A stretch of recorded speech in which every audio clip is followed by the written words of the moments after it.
inside that needs to be fed. It's causing chaos everywhere I land. I got a fever.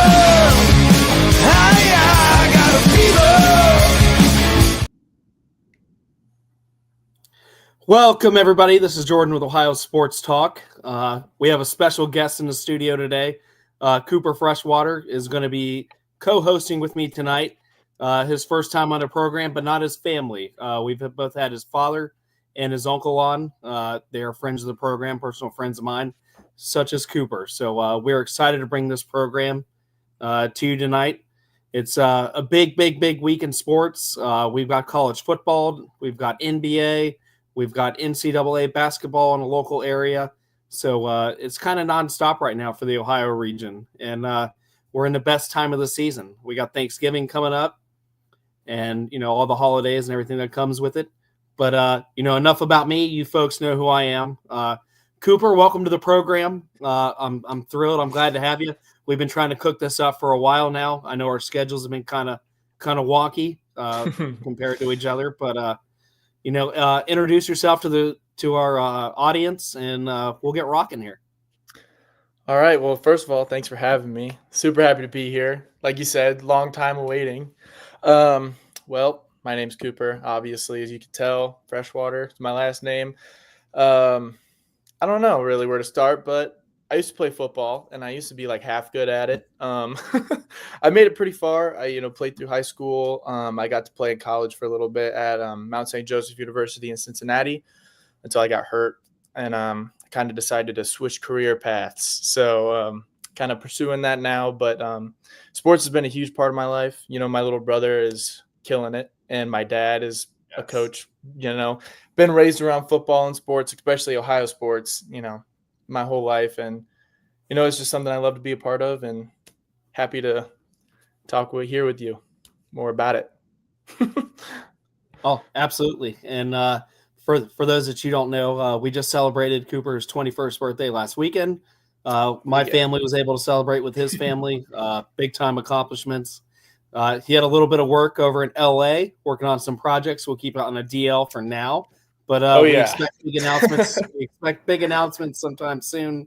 The man's got a lot going on. He's got a lot in the woodworks, and couldn't be more proud of him. But we're here to talk sports, my man. And sports.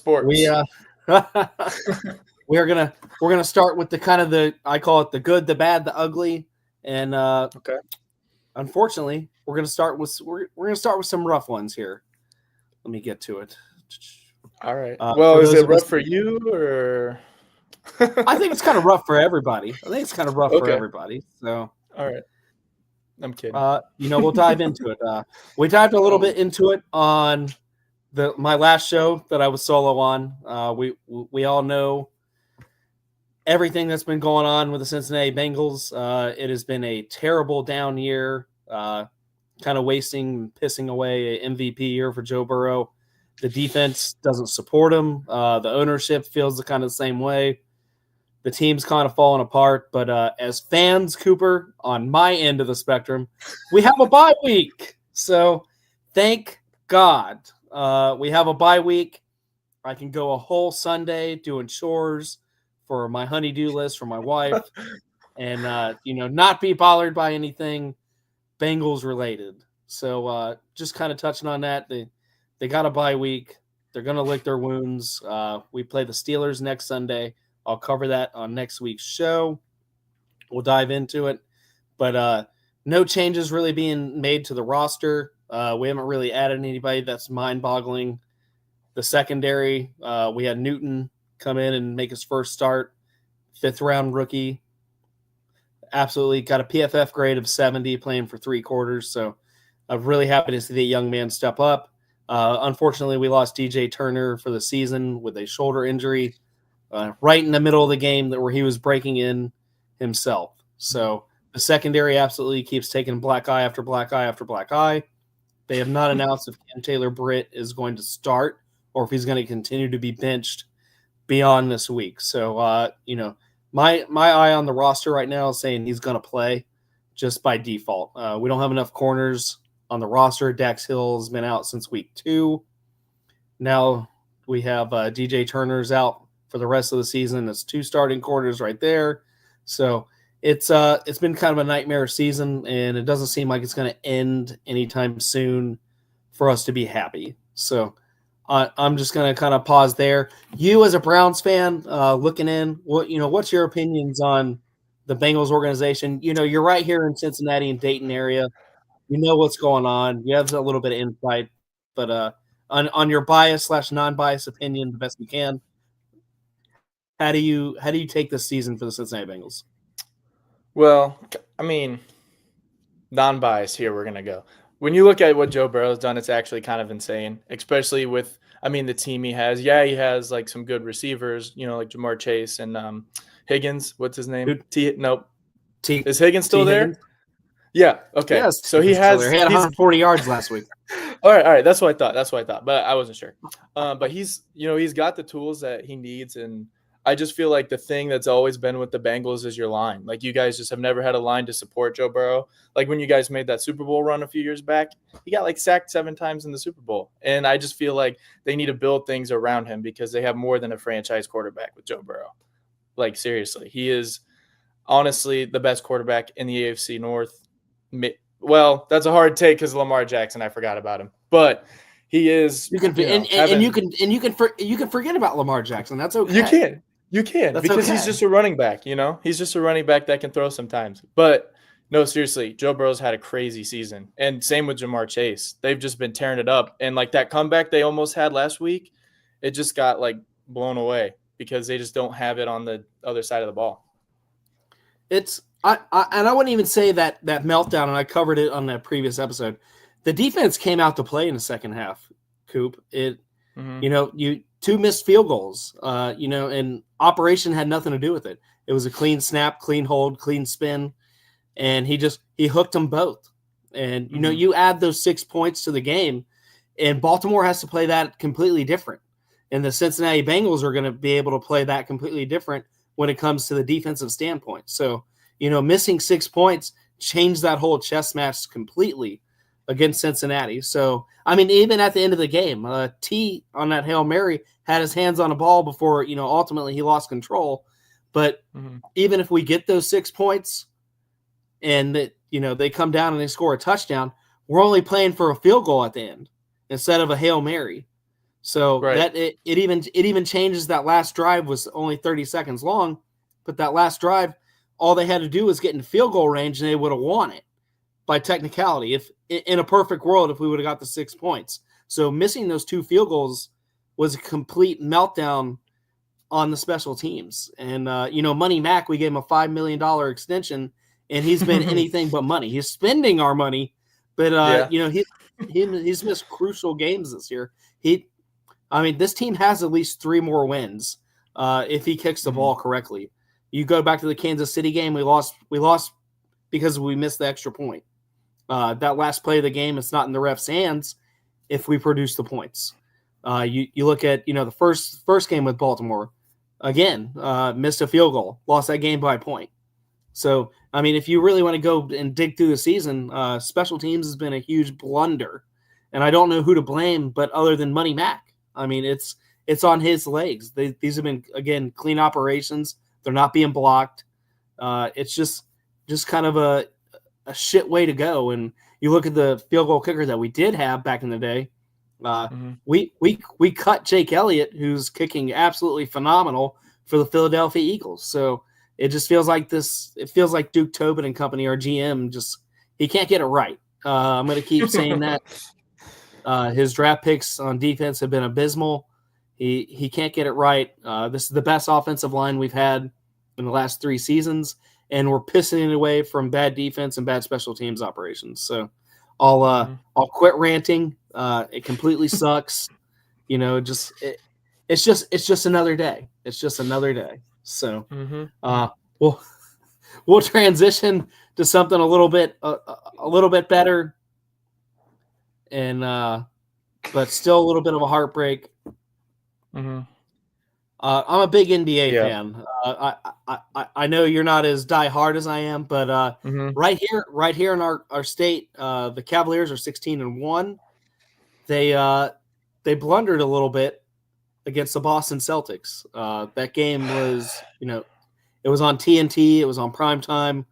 It's the 1 and 2 teams in the East. It's the 1 and 3 teams overall in the NBA when it comes to record and play. And, I know they only lost by a bucket, but damn. Darius Garland, who was averaging just a little hair over 25 points a game, looked like he was rocking. 3 for 21 for 8 points from the field. That's doesn't take a science. That's our second leading scorer. No, it doesn't. And at the end of the day, that's what cost the game. I know the Celtics came out shooting 60% from the 3-point line. It was an absolute barrage. But Cleveland made it a game. Cleveland came out in the third quarter and scored 40 on them, completely turned the game around. But at the end of the day, Darius Garland just couldn't get it done. He was out yesterday with a groin injury by paper. But, I definitely think he needs some time to kind of rest. I know the Cavaliers are actually the most games and the least amount of rest in the first half of the season than anybody else in the NBA. They average about they average about 3 games a week with about maybe a day off in between. They play more back-to-back games right now in the first part of the season than anybody else in the league. So I know fatigue is going to start to come in, and that was a big game, and it was at Boston, so they were on the road against, like I said, 1 point. I'm not concerned with the team moving forward, but they were also missing Dean Wade, which plays the 4. Karis LeVert is our backup point guard, who would have took those minutes away from Garland when he went cold. So we really didn't have the help. And Isaiah Okoro also subs in for the 4 and is a defensive specialist. So we kind of got pushed around missing those guys. They're all key contributors to the team, but I won't make any serious excuses for them. The Boston Celtics were without Porzingis. So at the end of the day, both teams can say, well, we were missing our biggest scorer, big man, Celtics, and we can say we were missing half our bench. So the next rematch is on December 1st, right after Thanksgiving. I'm going to be tuning in. I'll be covering that big time. It's at Cleveland. So, maybe we'll get a couple guys back and have a different record. But hopefully. Still 16-1, still the best record in the NBA.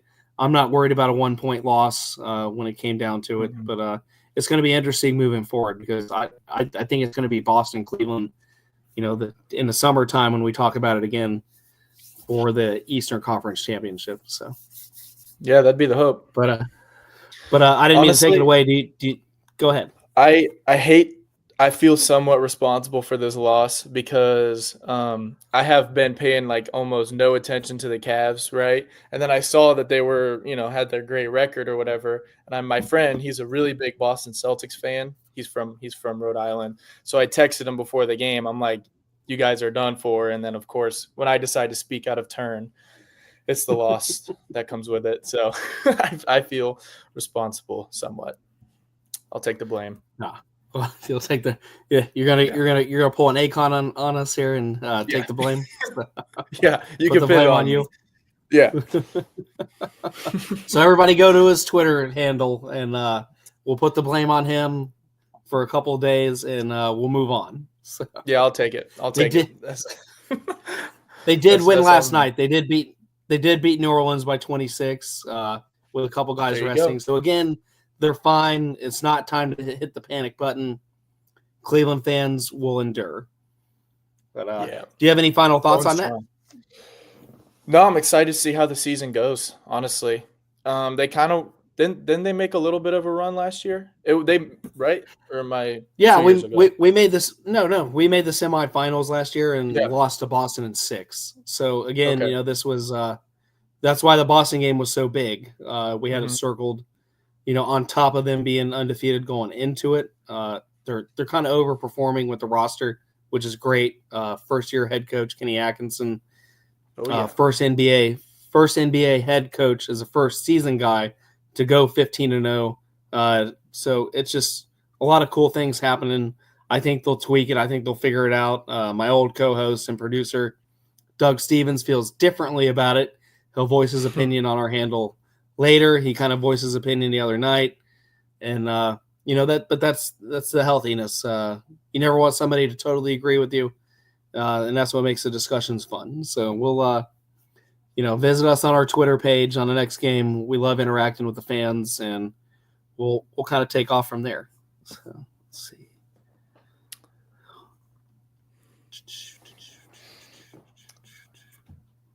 I have faith in the Cavs. They're gonna make it. Oh God. Okay. Wow. So we're going to transition into but Cooper, what? There might be some light at the end of the tunnel. We know it's a 4-quarter game. Your Cleveland Browns are currently winning 7-3, and they caused a turnover. The last time I saw it, Myles Garrett stripped Russell Wilson and gave him a short field. Oh, who else? Nobody else, because they have nobody else. But yeah, exactly. There's literally nobody else. I wasn't joking. They're like the Bengals. We only have one defensive player as well. So if they just combine teams, we might have something. But that's the merger we need. We're both orange. We're both in Ohio. Just playing Columbus or something. We're both founded. We're both founded by the same family. So it just makes sense that I think they should move back to Dayton and reinvent the Dayton Triangles. It was one of the first professional football teams before it was called the NFL. I think it would be neat, but in a perfect world, that would be nice. But here we are, Cooper. Your Browns are on Thursday night. They're they're winning right now. Jameis Winston isn't playing bad. He didn't have a terrible statistical night against the Saints, but your defense most certainly did. Giving up 3 touchdowns to Taysom Hill, both on the ground and catching and passing. So it was kind of abysmal, but I get it. The Bengals have really no room to talk. I'm not here to talk smack. You have a little room. Give me a little room. Give me your insight for the season on how it's going, and where do you see this team in the draft? Where draft? Draft, and what do you think about the quarterback position moving forward? Okay, that's a really good question. As a Browns fan, I was ready for this season because I wanted to give Deshaun another chance. I thought, he's trying to get back into everything, regardless of your opinions on him. He's got some questionable morals, but before, he had to kick the dirt a little bit. He had a career going for him. When you look at his stats back then, he was putting up numbers. He was making it deep into the playoffs with the Texans. So, and they're always good, but not always, but besides the point. So I wanted to give him another chance this year, and he can't stay healthy. But even before then, he wasn't really producing. Yes, he was sometimes winning games, but not to the level that, the team with the defense that the Browns had last year should have. We got to see last year what happened when we had a good, experienced quarterback like Joe Flacco come in and kind of took us for a run in the playoffs, which no one saw coming. At least I didn't. But regards to the draft, I think I want the Browns to draft another quarterback. I want them to go for Quinn, obviously, bring him home. Not home, but bring him to Cleveland. But the odds of that happening are probably low unless they get rid of Deshaun for some picks or, try to just get rid of him for something. Nobody's taking that contract, Cooper. No, I know. That's the problem. So I don't know how we could get rid of him with it out being, a massive loss to, everything, the budget and the team, whatever. But if it was my team, I would try to get rid of the contract in every way I can. I don't know, maybe reformulate it or just cut him. Take the loss at this point. He's hurt. I doubt he'll come back hurt. If they didn't want Baker back after him being hurt, why would they want this guy back after being hurt? That's just the way I see it. Harsh reality, I think. I don't blame you, but a lot of people are pounding the table for Sanders. Is there a reason that, but besides his dad Dion that says he'll try to control his draft stock and where he goes, is there a reason that it turns you off that you wouldn't want Sanders from Colorado to come in and be your quarterback? No, not necessarily. There's nothing personal. He's got a big ego, and I'm kind of root against him every time I see him on TV. Nothing personal. He's very talented, very talented. Don't get me wrong, but I think Quinn specifically, that's who me and my dad favor. I don't know if you mentioned that on the show, but I feel like he'd fit the Browns offense a little better, and hopefully bring a better use to Nick Chubb, because Nick Chubb's kind of useless right now. I mean, he's still coming back from his injury, so I'm giving him slack. But at least without Kareem Hunt too, there's no really threat of the reception or pass out of the backfield. But back to your question about Sanders, I don't know, his ego. I can't stand it. I don't think I could watch a whole football season, with having him at quarterback. What do you think? Do you think the Browns would be better off with him, or what? What's your opinion? Given, I won't call it a circus, but given the last show in the saga, which was the Deshaun Watson trade, and all the media flack that you already got from that, it would be a risky pick just because his dad has his hand so far in it. Regardless, I mean, he's openly saying it. You're kind of looking at the next Manning family when these boys, when the Sanders boys gets into it, because the Manning's father controlled, the Chargers drafted him, and he was like, well, we're not going anyways. And he, they forced the hand for the Chargers to trade his draft rights on draft night over to the Giants. So I see kind of the same circus, but like you said, a little bit more amplified because of the ego, where the Mannings were kind of quiet and did their business that way, but their father was kind of outspoken. The Sanders just look like they're all outspoken. I don't think there would be a filter on dad just as much as I don't think there would be a filter on the son. So talent-wise, I think the Browns absolutely need him. But, if he's going to bring the circus to town, I would avoid him, because really you need to win. You need to make wins, and you just kind of need to do it quietly when it comes to being like big and flashy about it. I just don't think that's never really been Cleveland's calling card. Baker Mayfield is the last one that had a little bit of fire and spunk when it came to an attitude. And kind of before that, and I know he's been kind of a piece of shit these days. Kellen Winslow Jr. was kind of that spunk player, and then you had OBJ, which didn't work out because of that. So, given the Browns like recent history with people that had a little bit of, we'll call it extra attitude, for lack of, I'm trying to keep it a little bit clean tonight with you being on the program, but my language is usually a little bit further, but I will keep it PG-13 this evening. But I just think that you guys just don't need the distraction. I would love to see him on the team. Like I said, I think he would bring a whole dynamic. I think he's everything that you wanted Johnny Manziel to be, but he actually has the potential and IQ to perform the way you guys want him to perform. He can extend plays with his legs, breaks down the pocket really well, reads the field, continues to keep his eyes downfield and look for that shot. And that's everything you want in this new league. I think you can still succeed with a pocket passer, but even Joe Burrow has to be wiggly at times and avoid the pass rush. So, and it's AFC North. It's not going to get any easier. Right. You have Baltimore. Cincinnati's eventually going to reload on defense once we fire our GM. Baltimore consistent. Pittsburgh's a definition of consistency when it comes to defense and play calling. And then you have Cincinnati and you have us. So really, you need somebody. I think yours would be the one, but at the same time, with his struggles at Texas this year, and the fact that there was even a game where he was benched for a better part of a quarter, that worries me, because right now there's kind of an internal competition between him and Manning over in Texas, and I don't know how that's going to translate. If his ego or if his confidence gets shaken.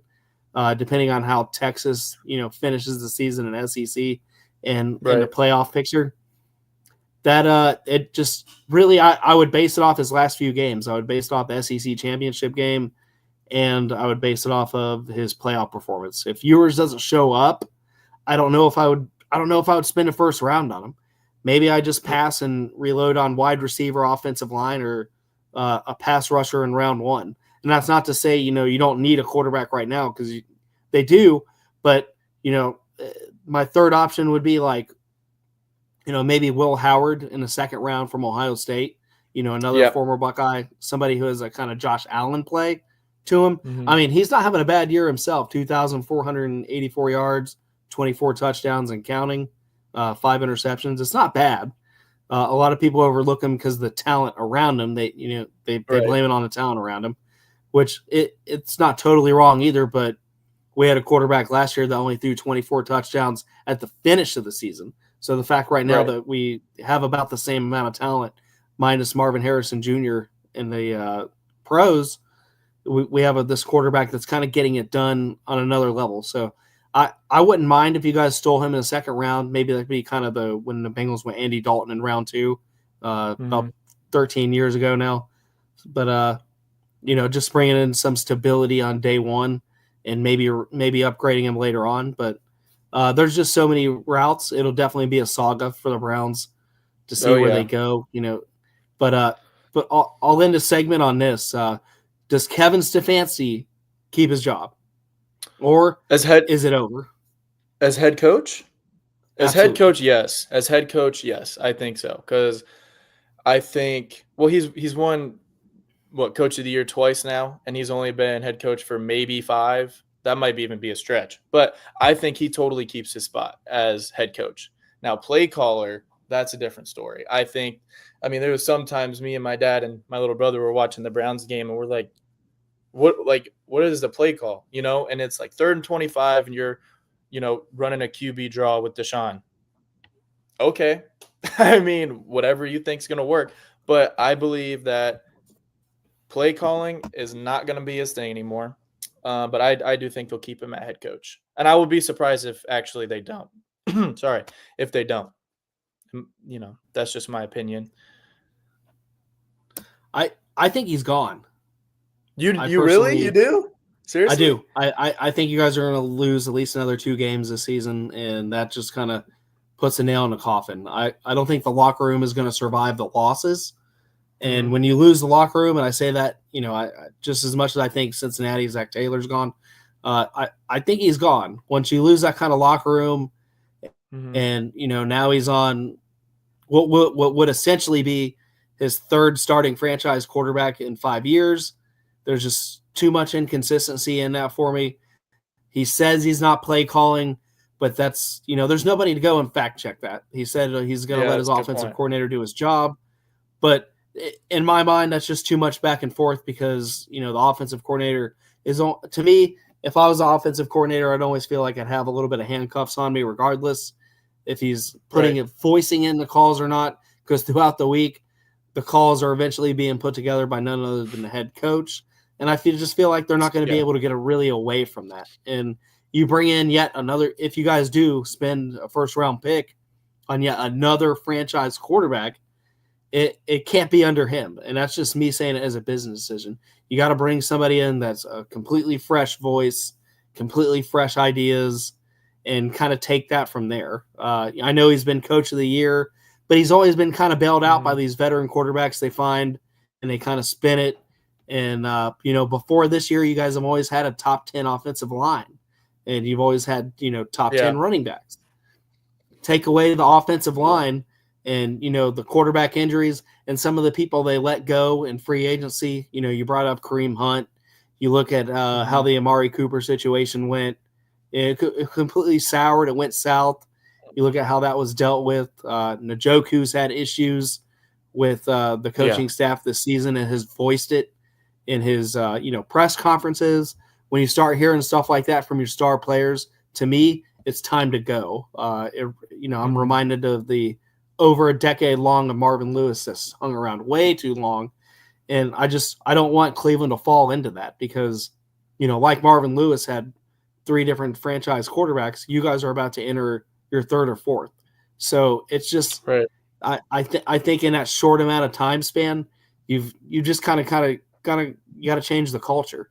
And, they let go of and I understand he went with his son in Tennessee, the best offensive line coach in the league, period, in the last decade and some change, also left to go coach with his son in Tennessee. I would have done everything in my power to keep him. You look at the offensive line and how the second-year players have regressed. It's just kind of a mess right now. So I would restart. If I was management and you guys are going to play the Denver Broncos game and just, you give away Deshaun Watson for nothing, eat his contract, but maybe get like a 3rd round pick, 4th round pick for him. That's the route I would go. It's working for Denver. There's a positive spin on that. You look at Bo Nix and, where he fell to Denver in the draft, and they're 5-5 right now. So, things aren't all bad there. So it's possible to eat it's possible to eat the cap space. And if I was a Browns fan, I would keep your eye on the Giants. They currently demoted Jones to 4th-string quarterback, and they're starting DeVito. I did see that. So, if things kind of work out there, and they're eating $40 million in cap space, he's getting paid whether or not he shows up to the stadium. So you look at that, and, if it kind of works out for the Giants and it's working out for Denver, I think that's kind of the mold the Browns should take. So that's just my opinion on it when it comes to cap money. Do you have any closing thoughts? Yeah, I got one more. So my dad and I were talking about the draft the other day, and we talked about this fella right here. So what do you think about the Browns trading him for some picks to get – I mean, you think about it, he's on what year in his – he's been in the league for – I couldn't tell you. I think he got drafted in 2015 or 16. Early, late 2010s he was drafted. And I don't know. I don't know how long defensive ends, especially his size, kind of last, but I feel like they could get some good picks for Garrett. I want to know what do you think about that idea? Because we were talking about that, to kind of trade up to get a better quarterback, or to get, some more defensive guys that are young and fresh, to put alongside people like Joker and, we traded everybody else, but you get what I'm saying. What's your thoughts on that? No, I get it. So he was drafted in 2017. He's the current age of 28 years old. So he's not on the wrong side of 30 yet. But you look at longevity, I mean, defensive players are kind of like a hit or miss. I think, a person of his size, his stature, you look at somebody like Calais Campbell, who's now 38 and still playing some of the best football of his life. He had 8 sacks last year for Atlanta. He has 6 sacks this year for Miami. Using and sparing snaps, this situation dependent. They don't use him every down like they did in his prime, but still an effective player. But under the age of 30, if you wanted to go all in on the draft, that's where I would start. I'm thinking no less than 2 first-rounders and a third. I agree completely. I wouldn't have a discussion even on the table for 2 first rounds, a third. And if you couldn't produce that third, I want 2 first-rounders and 2 people that can contribute to a rotation that day off the other team. Yeah, no, I completely agree with you. The trade would have to be worth it. But yes. I don't know.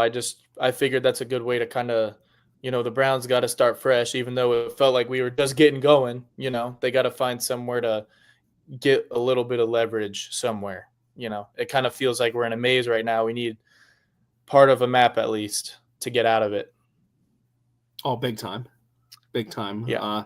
I think that'd be. I mean, you traded Webb to Detroit for some picks. Myles Garrett would be the next one. I mean, the Garrett trade obviously would be a hell of a lot bigger, but it just where the franchise is. Like I said, at 27, 28 years old by the end of the season, I wouldn't necessarily freak out, because it's not like a situation where he's on the wrong side in football terms, folks, on the wrong side of 30. So it would have to be a mega deal. It would have to be a mega deal. Yeah. I'd have to get some players back, some first rounders. It'd have to be a deal where you make the upgrades would have to be like all in on next season. And that would be dependent on, if you stay with your head coach. If you stay with your head coach, I don't think they'll trade him. If they fire your head coach, I think Myles Garrett is gone. So that's kind of where I'll wrap that thought up at. It's a good point. It's a good way to wrap it up.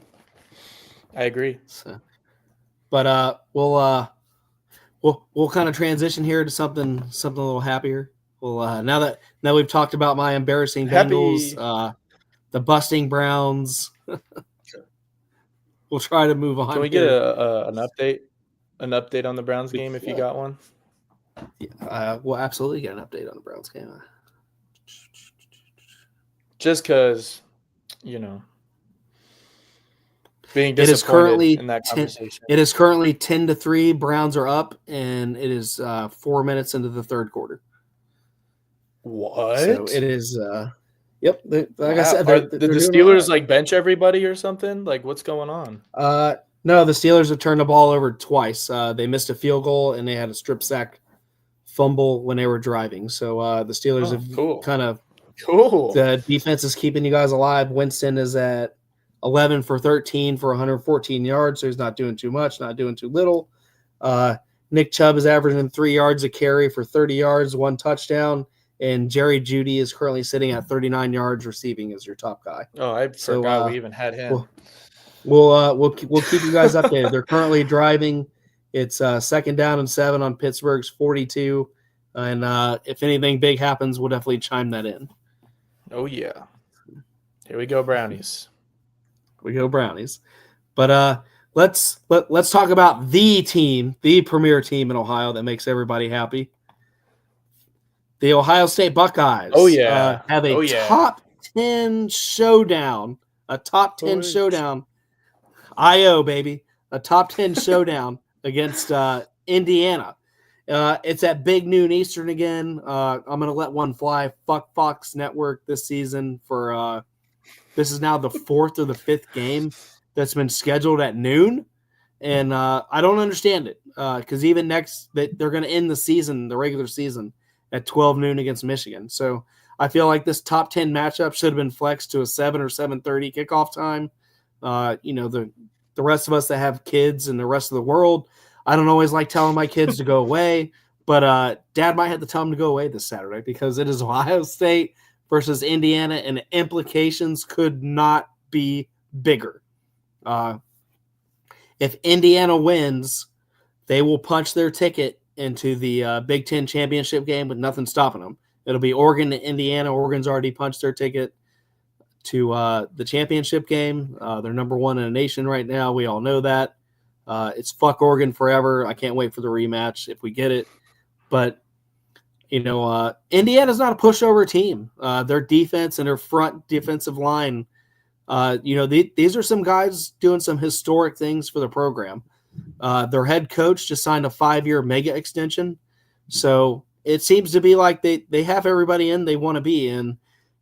It's kind of the timing of the contract. The 5-year extension comes against their biggest game of the year. So, they're kind of seems like Indiana's banking on this win, but we know Ohio State has they've been a juggernaut this season when it comes to offense. I read kind of a couple of stats. 2,484 yards and counting, 24 touchdowns and counting for Will Howard. He also has 4 touchdowns rushing, so he's getting it done with his legs. He's getting it done with his arms. Judkins, our number 1 running back, is at 723 yards and 8 touchdowns. Our secondary back is at 645 yards and 5 touchdowns. So these guys are splitting it pretty evenly. Nobody's really greedy. Henderson and Judkins give you kind of the thunder and lightning. Jeremiah Smith has been unbelievable. He will be suiting up. The injury wasn't that big last week. 865 yards and 9 touchdowns as a freshman. He passed Carter up last week to take that mantle for most yards and most touchdowns. We all know what Chris Carter went to the NFL and did after he left Ohio State, so that is a big name to be a part of. It just seems to be kind of rolling. The bad news that we broke 2 nights ago is Ohio State center tore his Achilles tendon in practice. We're still not going to get the full story on that. I don't think we ever will. I'm not going to quote what's on Messenger board, Cooper, because I talked to your Uncle Mike about it last night. It's bizarre. It's weird. The timing is shitty. I don't know how you tear your Achilles tendon in practice on your fucking day off. But it just happens. Apparently, it just happens on your day off. I think there's more to it. That story will later break. We don't know if he's going to get a medical red shirt or if he's going to be allowed back at all. That hurts the team going in against such a solid defense like Indiana. But it's not all bad. They'll move our left guard, and I have to read it because I have to write down names. The older you get, you forget stuff. So I do apologize. We have basketball data. So our left guard, I'm going to butcher the name. Our left guard, Nikens, was a 12-game starter at center last year. It would make more sense to me to move him back to the center of the offense and just replace somebody at left guard. But we do have a true freshman that is a center that could play or not play. That announcement has not been made. Cooper, we're going on Friday, and we have no definitive answer on who's going to play center against this top 10 matchup. I'm a little scared. We'll see what it goes, but what's your opinion on this? How do you feel about Ohio State going into this matchup against Indiana? So first, I'm going to talk about the line real quick, just because it's fresh in my head. If I am that coach, right, kind of seeing how college football works behind the scenes, obviously on a little bit of a smaller scale, but seeing how it works, we had a similar situation where we took that player that had more experience at center, put him there, and then tried to replace the was it guard, you said? Left guard, yes, sir. Okay, yeah. Then replace the left guard position. That's just the easiest thing to do, especially in a game of this magnitude. Going back to what we were talking about, like you said, this is kind of the make or break game. Ohio State's got a lot on the line. I mean, for me, at least personally, I think that if, they lose this game, that means something for Ryan Day, and I don't think it's good. I could be wrong. That's just what I believe. No. That's what I've talked to my dad about. Yes, he wins games, but does he win the games? I feel like any head coach could go in there and beat, Akron and Toledo at Ohio State.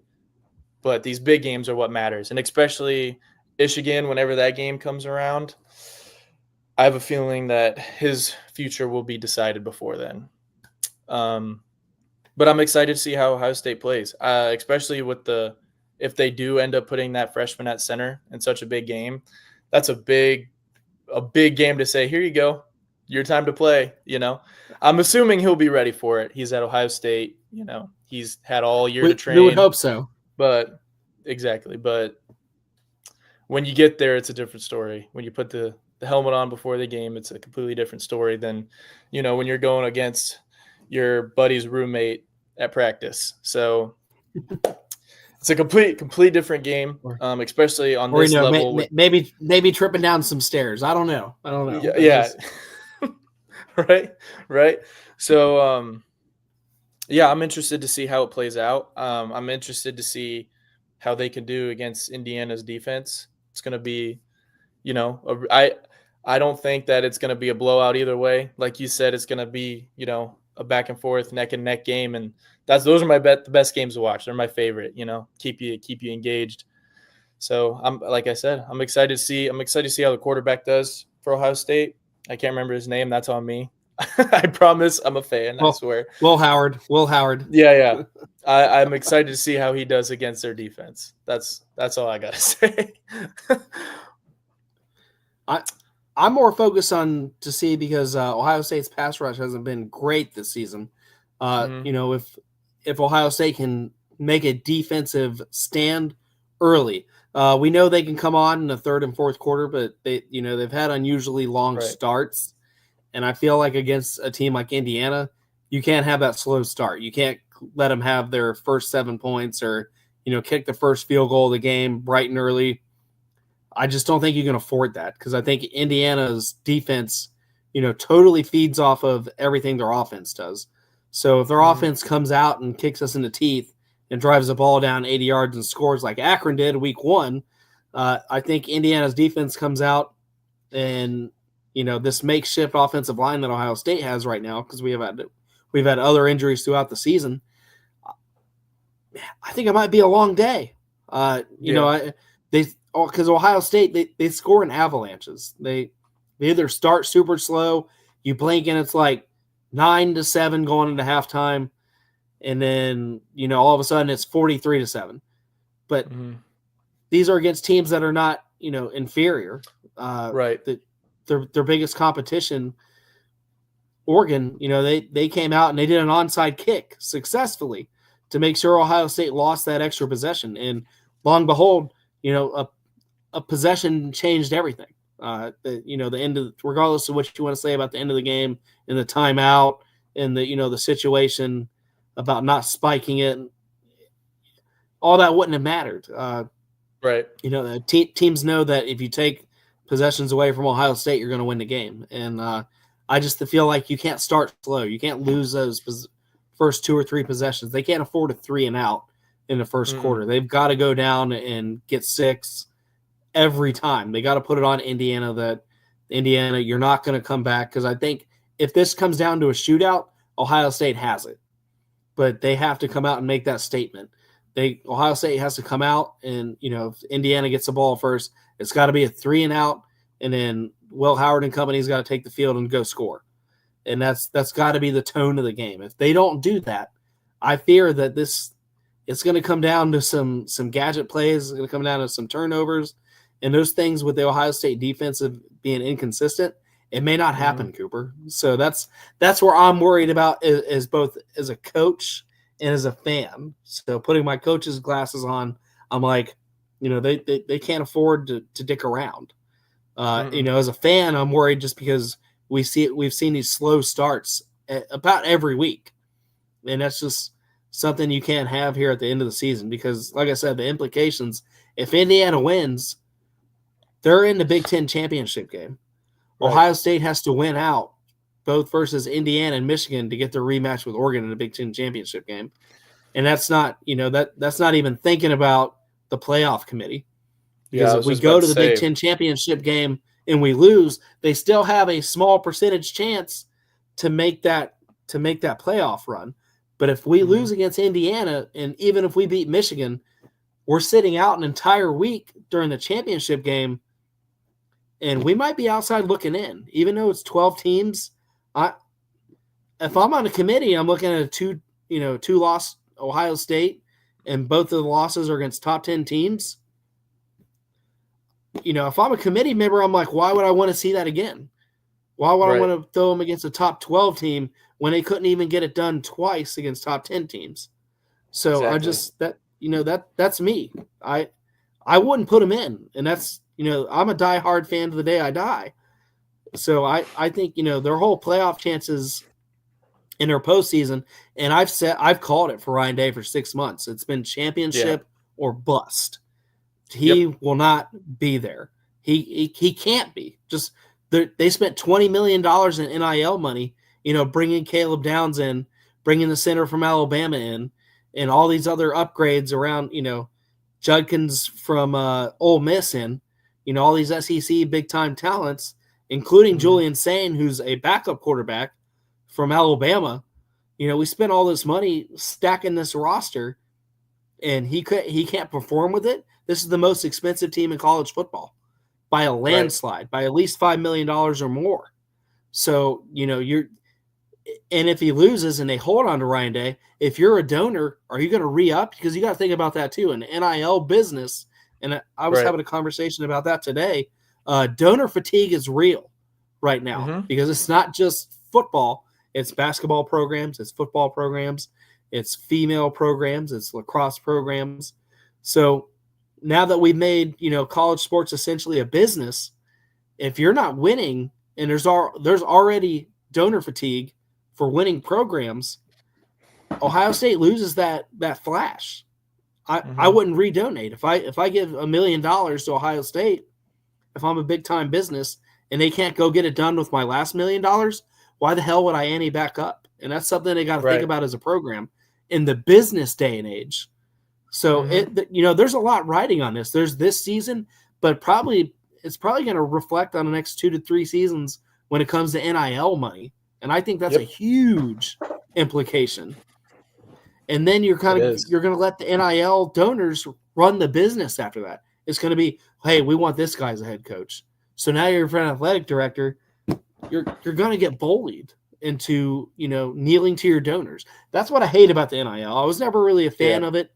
I don't necessarily agree with it. Right now, there's no cap on it. I think in the next 2 seasons, because of donor fatigue, and I'm not trying to go too far off the grid not talking about Ohio State, but I think the NIL is going to have a cap, and it almost needs to, in my opinion. It needs one.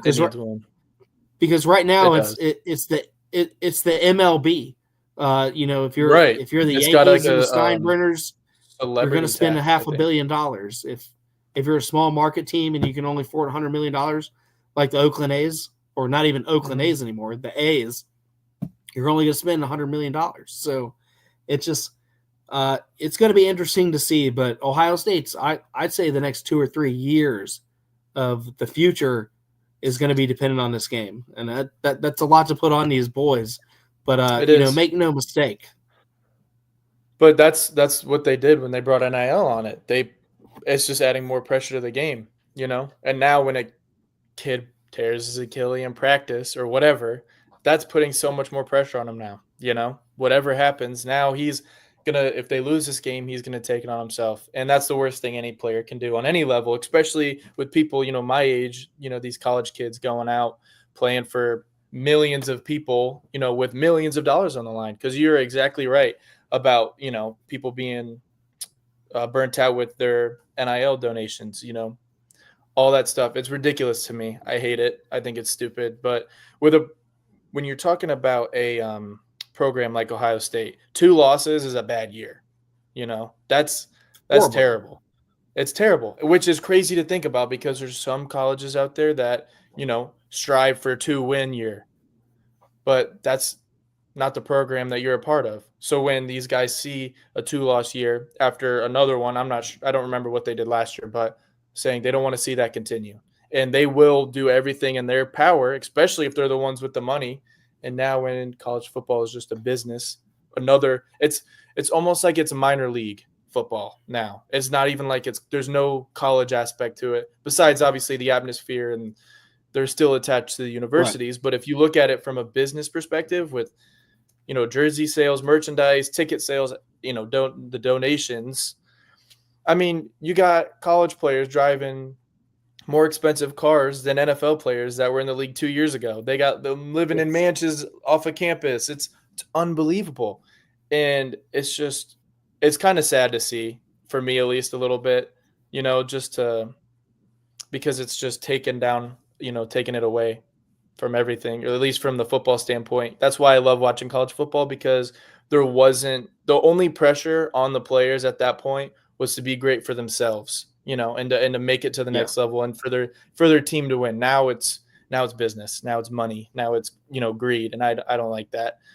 But Ohio State is one of those teams where it's going to be higher. Like you have teams like Alabama and Ohio State and Indiana, these Power 5 schools that have a lot on the line in regards to, money based off of their performance. And that one game, like this game right here, can impact, the next 3 years, especially for somebody as big as Ohio State. And it's kind of unfortunate as a fan, because I don't want to see him lose. No, I'm right there with you. And I'll fast forward you a little bit. What's your prediction? Give us a score prediction. Score prediction? Jeez. All right. I think it's just going to be a 1-score game. I think it's going to be like 21-27. Maybe a little bit higher, and I think Indiana's going to win. As much as I want Ohio State to win, like you said earlier, I know, I'm sorry. I want Ohio State to win, but, they can't afford a halftime adjustment. Where's your dad? Your dad's not in the comments. Where's your dad? He's upstairs. I'm in my room. So I think they can't afford the halftime adjustment that they need to win a game against Toledo. They need to come out hot. And if they come out hot, they're winning, like you said earlier. But if they come out like the Ohio State we've seen, they're not going to get it done. It just, unfortunately, it won't happen. I mean, even though I want to see it. What do you think? What's your prediction? I have Ohio State winning. I have a 35-21 win for Ohio State. I think Indiana's going to score majority of their points, again, because the defense likes to come out slow in the first half. I see him scoring 14, 21 points in the first half. But I think Ohio State stays with it offensively this time around. I don't think we're going to go 3 and out. I think we're going to answer score for score. And at the end of the day, Ohio State we have too much. You look at Cardell Tate, you look at Smith, you look at Ibuka. Those 3 guys just at receiver alone. That's a lot to cover on the field. Not counting our tight ends, which are decent, and then just our backfield. You got 2 guys that would be a number 1 running back anywhere else in the country, splitting, carries because they want to win a championship. So I just think even with the makeshift offensive line, it becomes too much. I think Ohio State's going to come out and exclusively, run a very run-heavy game. It's easier to run block than it is to pass block with a makeshift line. And I think they're going to come out and they're going to hit some big screens. Ibuka is a possession receiver, so I see him, getting involved in a screen game. And I see him using our receivers going east, even though I hate the play as a coach. I like north to south, but, look for a lot of jet sweeps east to west. Smith, even though he's a freshman, he's the fastest guy on the field by far when it comes to 40 times. And you start him, you get him the ball. If the offensive line can't hold long enough for us to push the ball downfield, then they're going to use his receivers, and they have this year in increments in the backfield. And I see that. I see that happening a lot in this game. Get the guys involved, quick screen games, bring that jet motion over, that veer, that leer, depending on what system you studied it from. Right. And I think that's just going to be too much for Indiana to stop. So I see a shootout. It's going to be entertaining, but I have 35-21. I think Indiana makes a statement in the first half, but Ohio State's offense is just going to, and Chip Kelly's going to figure it out. That's why we brought him here. He's just going to put a stamp on this game, and we're going to move on to that bullshit team up north. So. Yeah. I do like what you said, about the screens and if their game plan is trying to get the ball to that kid, which, I mean, why wouldn't you? He's a pretty elite athlete, but when you think about how they're preparing on the defensive side for Indiana, they have probably the similar mindset as you and I. I don't know what their, what kind of coverages they run and whatnot, but if I see a team, who has a great, run and pass offense, but specifically run, that kind of gets jumbled up with that messed up O-line. You got a couple key injuries. We're all mixed up, kind of don't know what to do. So I don't know. I'm going to be preparing for the screens, preparing for the short runs. But that's what you got to do on offense. If you don't have a good O-line and you want to get the ball into your, best ball carrier's hands at receiver, of course, I know we have great running backs, but right. I'm preparing for that, because if they don't have the time to get him down the field, which he's super fast, but still you need time to pass in the pocket, but if we don't have time to do that, I'm sending my rush, but I'm keeping my outside backers ready for a screen. Whether, it's inside, outside, they're reading that. So I don't know. I hope Ohio State gets it done, but, it's a complete possibility that I see for Indiana to sneak a win, even though I don't want them to. I really hope you can prove me wrong and just bash me on X after this. Like, seriously, Sunday morning, or no, not even. Saturday dinner time, I just want to be bashed by everybody. Seriously, I want to call me an idiot, call me stupid, go crazy on me. I swear, because I want to be wrong. I want to be wrong. How about we bring you back next Thursday? All right. Oh, I'm sorry. It'd be next Wednesday. Next Thursday would be Thursday's Thanksgiving. How about we bring you back next Wednesday? I'll do it. Okay. I'll do it. Yeah. We will bring you back next Wednesday, and we'll talk about it. I would say Monday, but I have a very big show on Monday that your uncle Mike Freshwater is going to be my co-host on. So it's Big Mike. Yeah, for Ohio State fans, we have Jim Trussell on Monday. It's going to be myself and Mike Freshwater are going to, get to interview the great Jim Trussell. I mean, all-time top 5 all time in wins as a Division I head coach. We know about the titles that he's won at Ohio State and just everything that surrounded him, all the great things he brought to the program. Can't wait to really get into it with him. It's going to be, if you're a Buckeye fan, tune in. It's going to be a absolutely loaded show. I don't think we're going to talk about anything else, honestly, on that show. Tune in. But Tune in. Gotta you do gotta tune in. You gotta, we're gonna have Fresh 2.0 on part 3. It's gonna be fun. But we're gonna end it. We made our predictions here. That's we're gonna put a bow on it. Hopefully Ohio State gets it done. Cooper will be back Thursday to make an apology to me. No big deal. But I'll write something for you. We love you, man. It's the show wouldn't be fun without a little banter back and forth. But we're gonna hit some news and notes from around Ohio. We're gonna wrap it up here. All right.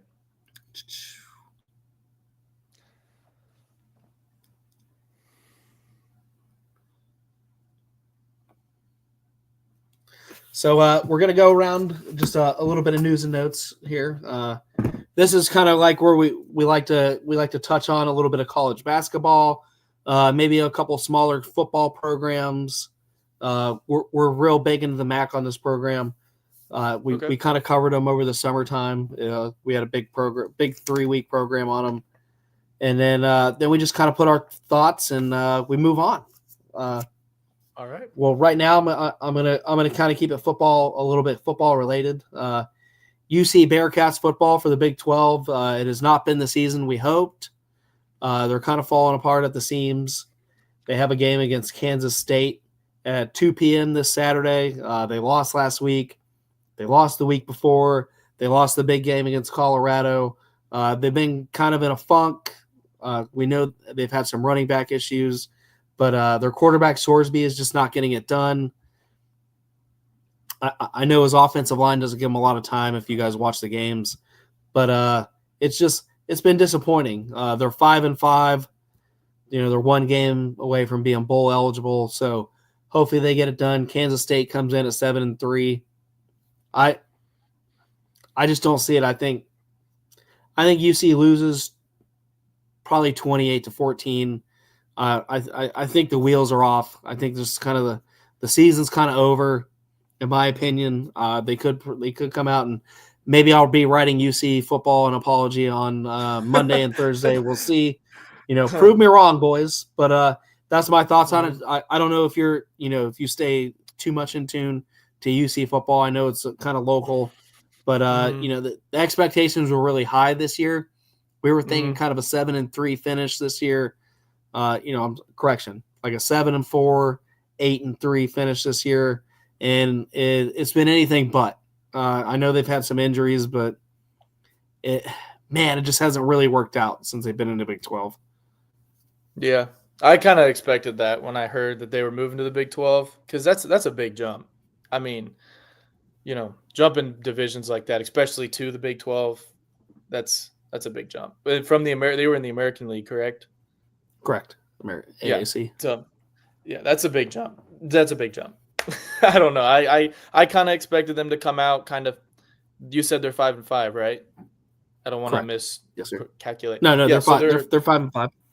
5-5. Yeah, I kind of, this is like on par for what I thought was going to happen. Honestly, they're kind of doing better than I thought to jump into the Big 12.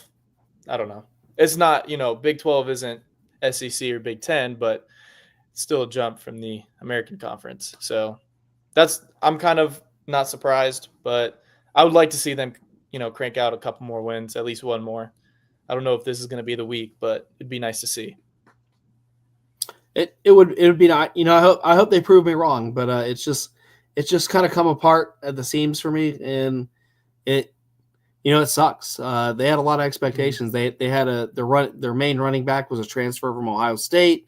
They went into the transfer portal and got guys from, big time teams, big time conferences, and it just hasn't tapestried together yet. I don't know if that came to chemistry, to coaching.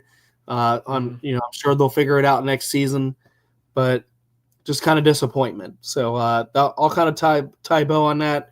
our next show on Monday, I'll cover it quickly, or I'll at least tweet. We'll do a live tweet out when they finish 5-5 against 7-3 Kansas State, 2 p.m. Saturday. We'll see you there. I'll definitely post it. But I'm gonna hit a little bit of in what is the most fun hashtag in sports. It's called Maction. Hashtag Maction for the Mid-American Conference. I love tweeting it. It gets so many reactions. A lot of fun fans come out of the woodworks. But they've been playing in the middle of the week. Tuesday, Akron beat Kent State 38-17 in what was an absolute blowout win. It was really kind of fun. I caught a little bit of it. It was on ESPN Plus to stream. So if you got the app, these teams are fun. We know what they are. They know what they are. A lot of these athletes are using them as a stepping stone to kind of go in a transfer portal and show off what they got. And I think there's no shame in that. These programs they still produce talent. You think about Big Ben Roethlisberger come from Miami of Ohio, or Charlie Frye used to be a Cleveland Browns quarterback from Akron. So, or even Khalil Mack from Buffalo. So, the MAC has things that definitely produce. It's going to be a little less prominent in the transfer portal age, where usually these guys would go and do a whole 3 years or 4 years there and, show off their skills in the combine. So we won't get that fun aspect of it in the business era of college football, but still super fun. Then Ohio Bobcats beat Toledo 24-7 on Wednesday night. And, again, a little backyard brawl. I had Ohio doing a lot better. I thought Toledo was going to do a lot better. My former co-host, Doug, called Toledo at 2-7. We're going to have a rough year. His prediction seems to be more right than mine was. But we got Bowling Green. Yeah, we had a big debate on it over the summertime. I'm a big Akron guy. They're a team that I was able to work out for. I ultimately did not go there. I worked out for Akron my junior and senior year on multiple occasions. Super fun program, super, classy. I loved everything about them. It just didn't work out. I ended up playing JUCO football for the Marine Corps and a little bit of basketball for the Marine Corps. No regrets there. Best time of my life. But we have Bowling Green. We'll take on Ball State at 2:00 on Saturday. That'll be streamed on ESPN Plus. So if you're a MAC fan, it's all coming to an end. Bowling Green, Ball State. We live tweet it. I always give you guys a score updates on Saturday.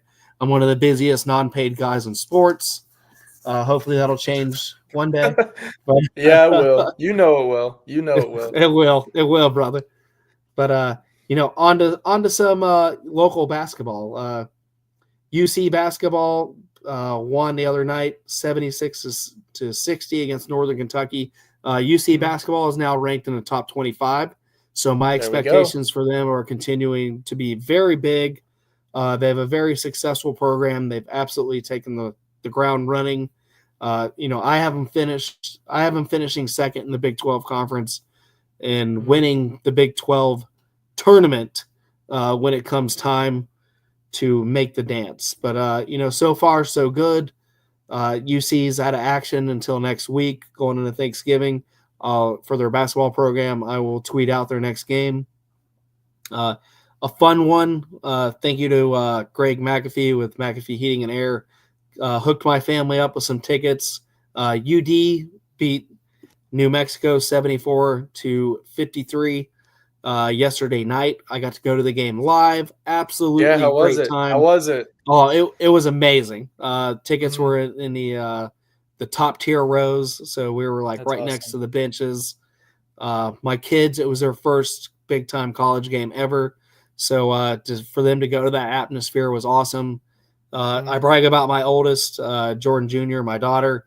She plays basketball for AAU and for her school. This is one of the schools she has circled, so she has a lot of work to do. She's a freshman. She wants to play basketball at UD, UC, or Xavier. She definitely has the tools to do it. Oh, and very ambitious. She's absolutely kick-ass.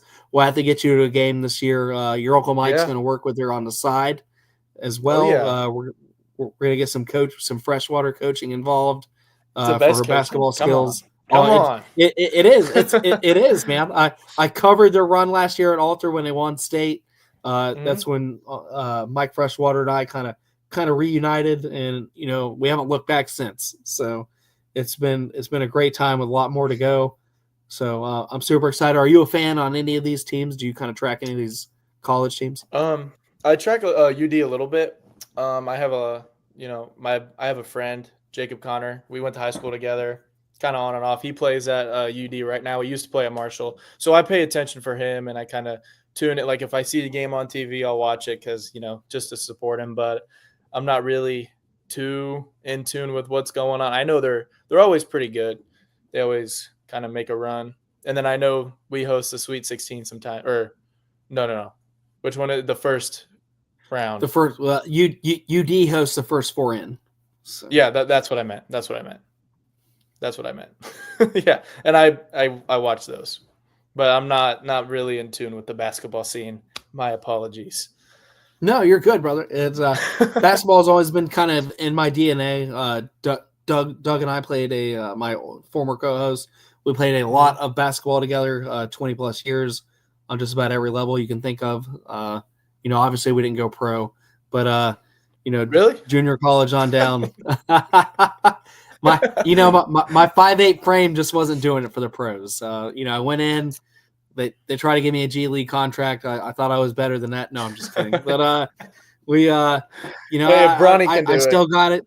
If Bronny can do it, if my dad was a mega superstar, maybe I would have had a chance in the G League. But I would have more banked it for the NFL contract instead of the G League, even as a practice guy. But we'll see Bronny's big 3 points a game. Yeah. But that's a separate conversation for another day. I personally thought he should have just transferred to Ohio State when he left USC. But yeah, we'll see how it all pans out. But that's kind of my clips around the state of Ohio. We have we'll nitty gritty the program that we love right now, including your brother on a high school level. They are in the 4th round of the OHSA playoffs. They have a rematch with Taft tomorrow night. Yep. Show up. It's at Hamilton High School. Everybody show up. Everybody there. It's gonna be a good one, folks. We know that Taft kind of had their way with our program, and early in the season there was a lot of things that we had to get right. I think we have it right. I think we're ready to go. The weather may be a factor, Cooper. We may play a little bit in a snowball. So that would be awesome. That would be awesome. We'll see how that affects both teams. But with Alter's run game and the way we like to run the bone and the way we like to implement things, I like to see us use the tight ends more. That's gonna be my biggest bitch. Your dad is fully aware of that. I made that aware Saturday, but it's okay. I know. My brother, he loves the tight ends, so he loves those tight ends. So as a quarterback, you could take that one or two ways. This is kind of a Pat McAfee style program at times, but talking about the wishbone formation. Talking about the wishbone formation. Yes, the wishbone formation. But, sorry, Finn. Look at you making my show dirty laundry. Look at you. No. You're natural. You fit right in. But my 10 plus years in the Marine Corps, I promise you, I've said a lot worse on this program. But with a lot worse yet to come. When I go on rants, there's a snippet on YouTube where I ranted about the Bengals front office for 18 minutes flat. Without my co-host even getting in a word. So when I go on a tirade, it happens. So, but that's all I got for us. That's all I got for us tonight. I've really enjoyed you being on the program. I'm sorry if I talked over you at any point. No. I hope you if you have any other news notes or anything that you want to touch on, going into Thanksgiving weekend, going into the Alter playoff game, the mic is yours, brother. First, thanks for having me. It was so much fun. Hopefully get to be back next week. Yes. But yeah, been awesome talking to you about everything. Sorry if I need to do so. I'm going to do some more studying for next week. I'll be more prepared. So my apology if I seemed a little ill-minded on some situations, specifically basketball. No, and I'll give our viewers some backstop. I asked him to be on this program at like 3:00 this afternoon, so it wasn't. This wasn't really planned. I was going to do the show solo tonight, but I just felt going to the holiday weekend. I'm having a good time. Our viewers are having a good time. We've tried to link up. We talked about your birthday party last Saturday about getting you in here when things were kind of settled down from your other jobs and your other aspirations as you're busting your ass on. And we're proud of you here. We're proud of what you're doing. We're excited to see where the future takes you. It's a lot of hard work, and I can even tell you from this aspect, sometimes it's unforgiving, and sometimes you feel a little down. You'll hear a million no's, but I promise you, when you get that first yes, it's going to be 110% worth it. Just keep your nose to the grindstone, sir. You'll 100% make it. So, thank you, man. I appreciate it. That's my words of wisdom for the day. Thank you. Oh, I'm going to print that off and get that chest piece tattooed right over the heart. Maybe don't go that extreme. Maybe let's put it on a T-shirt first. All right. We'll do T-shirts first. Koozie, come on. Ohio Sports Talk has we have koozies at our shop for Ohio Sports Talk. Maybe that'll be our next koozie going into the holidays. Yeah. Get you a koozie. It's a great Christmas present. It's a great stocking stuffer. It is. I sell them for about $10 a pop. They're definitely worth it. We hand make a majority of them. We don't have a third party. So, you're definitely getting some quality. But we'll get you one for the next show so you can drink out of it. Oh, yeah. But there we go. That's what we're rocking and rolling. And but that's been our program. We were at a high of 68 live viewers tonight. Thank you to everybody that's tuned in, commented in. Thank you, my wifey, for yay Cooper Freshwater. So glad you can make the show. She was excited. My kids were excited. I was excited. My wife was excited. Hopefully, I was sad to see your dad not chime in. I know he's probably got a lot on his mind going into the game tomorrow. But go ahead.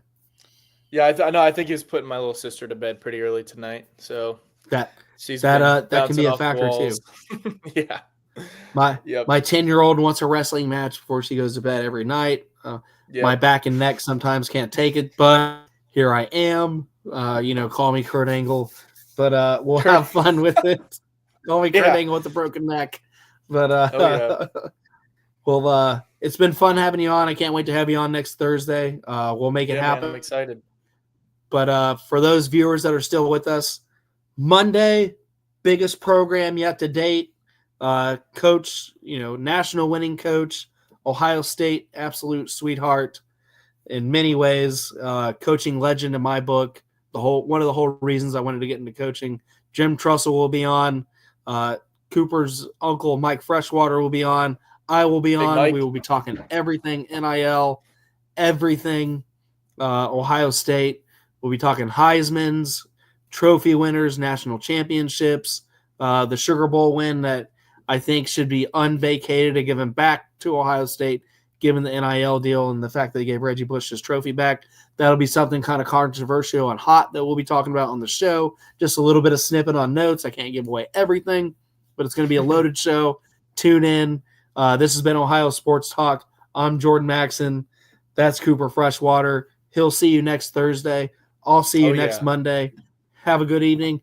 And this has been us. Thank you guys for having me again.